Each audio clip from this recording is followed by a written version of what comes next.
Good evening. Here is the news at 9. First, the highlight. Governor Sanwo-Olu announces increment in bursary awards for indigents of Lagos State and tertiary institutions. President Tinubu promises review of retired police officers' pension severance packages. On the foreign scene, Facebook, Instagram, and apparent global outage. And in sport, Nigeria Football Federation president calls for ambitious, diligent grassroots coaches. Now the details. I am Sarah Adesanya. The Lagos State Governor, Babajide Sanwo-Olu, has announced increment in bursary awards for indigents of the state and tertiary institutions to 60,000 naira and scholarships 225,000 naira.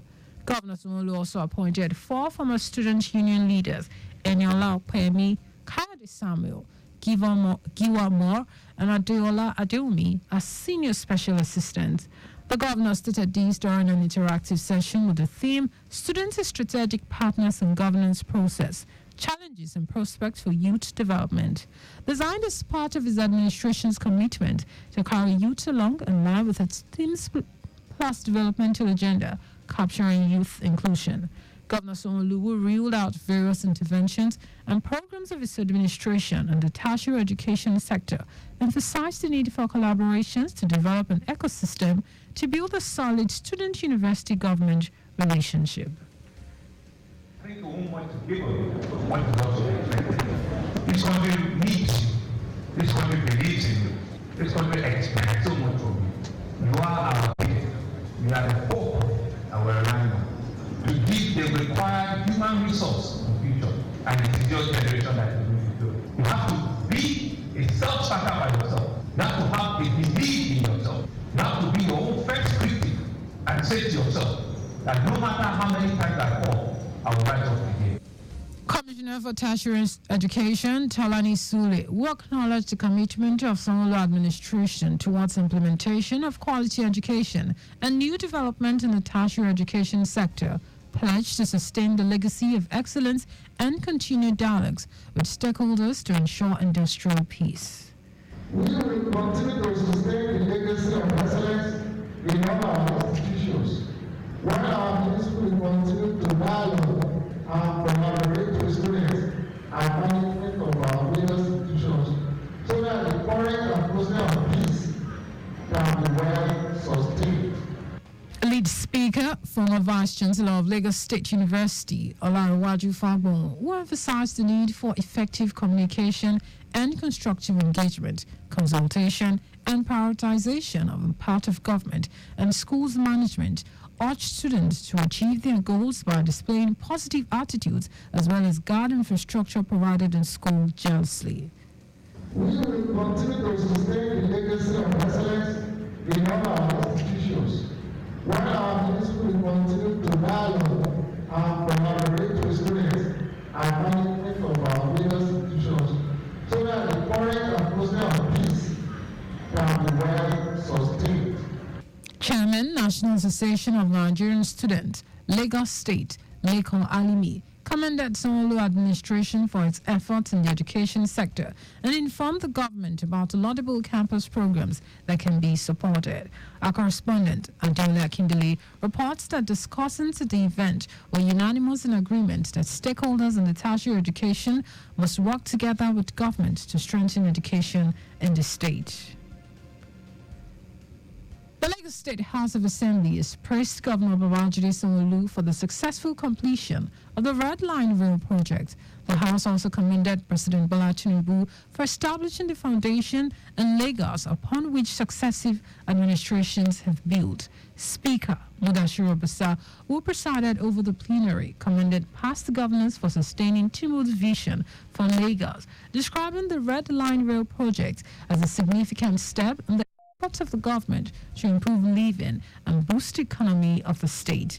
The Speaker, while directing the Clerk of the House, Olaleko Onofeko, to transmit letters of commendation to the President, Sanwo-Olu, former governors Babatunde Fashola and Akinwumi Ambode for sustaining Tinubu's vision for Lagos, added that the House will continue to monitor the operations of the trains.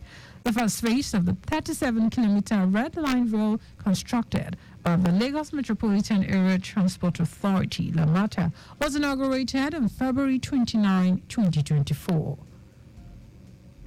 In continuation of the ongoing repair works on 3rd Mainland Bridge by the Federal Ministry of Works, the island in Wasiana Road bound lane will be closed to vehicular traffic from 12 a.m. on Wednesday 6th till 12 noon on Thursday 7th March 2024.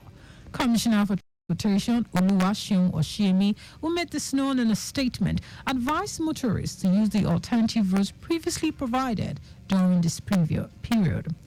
It said the Yanaro Inwards Island bound carriageway will remain open to motorists heading to the island during this period. Oshiemi said the initial traffic diversion arrangement on the bridge will return after this 36-hour closure. While thanking Lagosians for their continuous patience and understanding, Oshiemi further appealed for continuous cooperation with the traffic management officials deployed to the axis in order to minimize discomfort during this closure. Lagos State Government has urged eligible officers in the ongoing year 2024 promotion exercise to be prepared for more responsibilities that are expected to come with the anticipated promotion positions. The chairman, Civil Service Commission, Olubunmi Fabanwo, stated this at the opening ceremony of the physical sessions of the year 2024 promotion exercise tagged Revised Structured Training Program, emphasizing that promotions to higher grade levels come with a proportionate increase in their responsibilities. Fabanwo urged the officers not only to aspire for career progressions, but also to take cognizance of the other duties and obligations that accompany such advancement. She encouraged participants to utilize the training sessions as opportunities to hone their skills and acquire the necessary knowledge to excel in their prospective roles after promotion.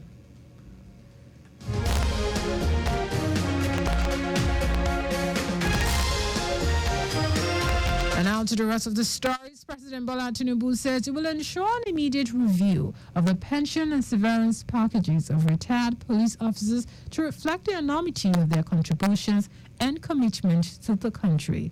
President Tinubu also said his administration will begin processes to issue an executive order to set aside a day between March 5 and April 1 to be officially regarded as National Police and Veterans Day in the country. He stated this during his address at the official launch of the Police Veterans Foundation at the headquarters of the Police Service Commission in Abuja. The president, who was represented by the Minister of State for Police Affairs, Iman Sulaiman Ibrahim, promised his full support for the Veterans Foundation, describing support for the retirees as obligatory and a moral imperative for government at all levels and well-meaning members of the society. Speaking earlier, the chairman of the Police Service Commission and a former Inspector General of Police, Solomon Arasi, said the foundation was established to address the post-service challenges of the retirees, particularly health and financial challenges, and provide assistance for families of deceased officers.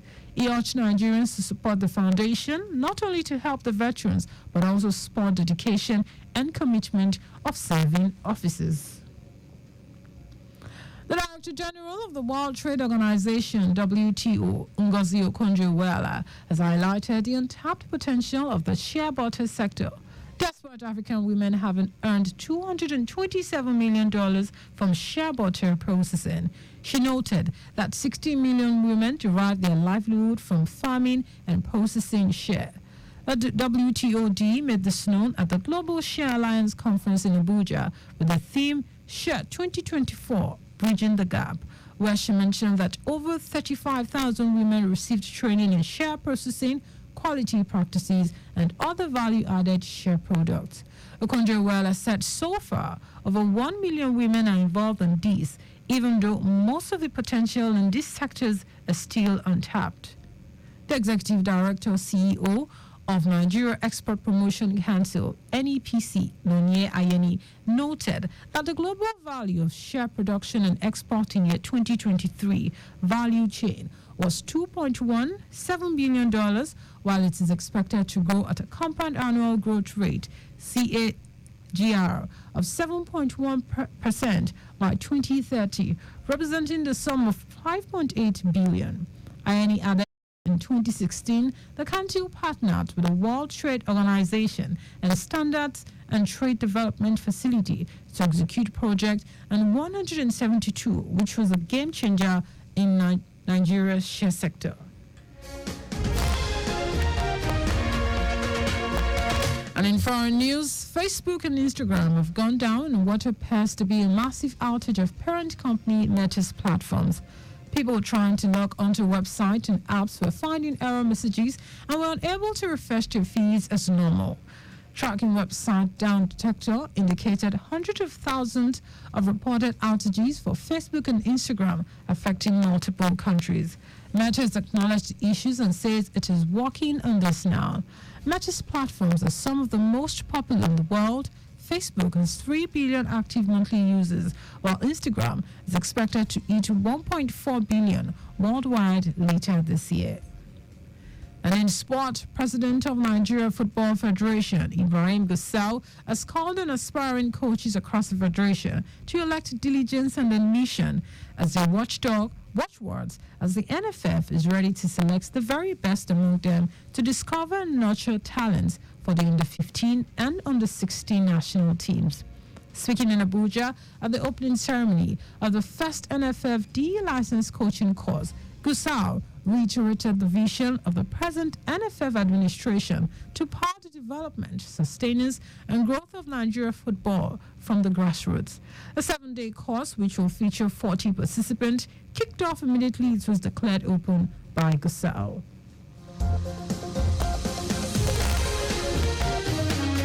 Just before we go, remember, speed thrills but kills. Avoid excessive speeding. You can follow us and like all our various social media platforms. X, formerly Twitter, Lagos Traffic 961. Instagram, Lagos Traffic Radio 961. Watch us live on Facebook, Lagos Traffic Radio 96.1 FM. On YouTube, subscribe and watch all our previous programs and news on our channel, Traffic Radio 961. Did you know that Solo administration issued 54 workspace vouchers under the Workspace Voucher Program, which targets early-stage startups? You can get more details on the Lagos State Government website. So on the news, here are the highlight of the major stories. The Lagos State Governor, Babajide Sanwo-Olu, has announced an increment in bursary awards for indigents of the state and tertiary institutions to 60,000 naira and scholarships to 225,000 naira. President Bola Tinubu has said he will ensure an immediate review of the pension and severance packages of retired police officers to reflect the enormity of their contributions and commitment to the country. We also told you that Facebook and Instagram have gone down in what appears to be a massive outage of parent company Meta's platforms.